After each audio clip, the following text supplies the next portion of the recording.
పసిబిడ్డల తొలి రోదనధ్వని చెవినపడగానే దశరథుడు ఆనందంతో ఉబ్బి తబ్బిబ్బయ్యాడు.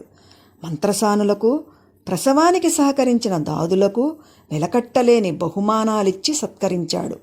కోసల యువరాజులు ఉదయించారన్న మంగళవార్త విన్న ప్రజానీకమంతా హర్షాతిరేకంతో కేరింతలు కొడుతూ ఉత్సవాలు చేసుకున్నారు. వరపుత్రుల యోగక్షేమాలు దృష్టిలో ఉంచుకొని దేశంలోని అన్ని దేవాలయాలలో విశేష పూజలు, అభిషేకార్చనలు, విరివిగా అన్నదాన గోదానాలు జరిపించాడు. నగరమంతా పండుగ వాతావరణం నెలకొంది. పుత్రముఖ సందర్శనాకాంక్షతో ఉన్న దశరథుడు ఎప్పుడు పురిటి దినాలు ముగుస్తాయా అని ఆశతో ఎదురుచూస్తున్నాడు. ఆ రోజు రానే వచ్చింది. కులగురువు వశిష్ఠుడు పుణ్యాహవచనాది వైదిక కర్మలు నిర్వహించి రాజమందిరాన్ని శుద్ధి చేశాడు. పట్టమహిషి తన తొలి సంతానాన్ని దశరథుని ఒడిలో ఉంచింది. పుత్రస్పర్శాసుఖం దశరథుని పులకాంకితుణ్ణి చేసింది. సుమిత్ర, కైకలు తమ పుత్రులను దశరథుని ఒడిలో ఉంచారు.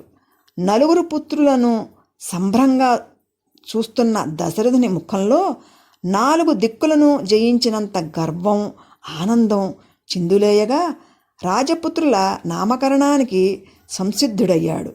దశరథ, నీ కుమారులను ఏ ఏ పేర్లతో పిలవాలనుకున్నావో నిర్ణయించావా అని అడిగాడు వశిష్ఠుడు.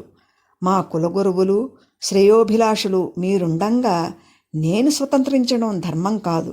నా కుమారులకు తగిన పేర్లను మీరే నిర్ణయించండి అని వినయంగా పలికాడు దశరథుడు. సంతసించిన వశిష్ఠుడు కౌసల్య కుమారునకు రాముడని, కైకేయీ పుత్రునకు భరతుడని, సుమిత్రాసుతులకు లక్ష్మణ శత్రుఘ్నులని పేర్లను నిర్ణయించాడు. పసిపిల్లల ఆటపాటలతో, ముద్దు మురిపాలతో దశరథునకు కాలమే తెలియటం లేదు. ఆయా వయోధర్మానుసారం తన కుమారులకు జరపవలసిన జాతకర్మ, అన్నప్రాసన, చౌల, ఉపనయనాది సంస్కారాలన్నీ జరిపించి విద్యావంతులు కావాలనే ఆశతో వారిని వశిష్ఠునకు అప్పగించాడు దశరథుడు. తమ కుమారులు గురుకులానికి తరలి వెళుతున్న వేళ రాణీత్రయం కన్నులు కన్నీటి జలపాతాలు కాగా దశరథుని నేత్రాలు అశ్రుజల సంద్రాలయ్యాయి. హద్దుమీరిన బెంగ అతనిని ఆవగించగా తన 4 పుత్రులను ఆబగా ఆలింగనం చేసుకున్నాడు. అది గమనించిన వశిష్ఠుడు, దశరథ, ఏమిటి బేలతనం, ఊరుకో అని అనునయించాడు. గురుదేవ, ప్రాణసమానులైన నా కుమారులను విద్యా సముపార్జనార్థం మీకు అప్పగిస్తున్నాను. ఇక నుంచి వీరి సంరక్షణాభారం. దశరథుని కంఠం మూగబోయింది. దశరథ, నీ పుత్రవాత్సల్యం మాకు తెలియనిదా? పుత్రుల అభ్యున్నతిని కాంక్షించే తల్లిదండ్రులు ఈ ఎడబాటును వరంగా భావించాలే కాని విలపించరాదు అని దశరథుని భుజం తట్టి ధైర్యం చెప్తూ రాణుల వైపు చూశాడు వశిష్ఠుడు. రాణులు చీరకొంగుతో కన్నులు ఒత్తుకున్నారు. దశరథ, నా రక్షణలో, శిక్షణలో మీ పుత్రులను పరిపూర్ణ విద్యావంతులను చేసి మీ కులగురువుగా నా బాధ్యత పూర్తి చేస్తాను.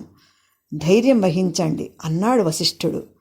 కులగురువుల మాటలతో స్వస్థత చెందిన దశరథుడు తన పుత్రులను దగ్గరకు తీసుకుని లాలనగా, కుమారులారా, ఇంతకాలం మీకు తల్లిదండ్రుల ప్రేమానురాగాలు తెలుసు కానీ బ్రహ్మచర్య, గురుకుల, ఆశ్రమవాస నియమాలు తెలియవు. తెలిసి తెలియక మీరు చేసే తప్పులను తల్లిదండ్రులుగా మేము క్షమిస్తాం కానీ గురువులు క్షమించరు. గురువుల ఆంతర్యం గ్రహించి దానికి తగినట్టు నడుచుకోవాలి.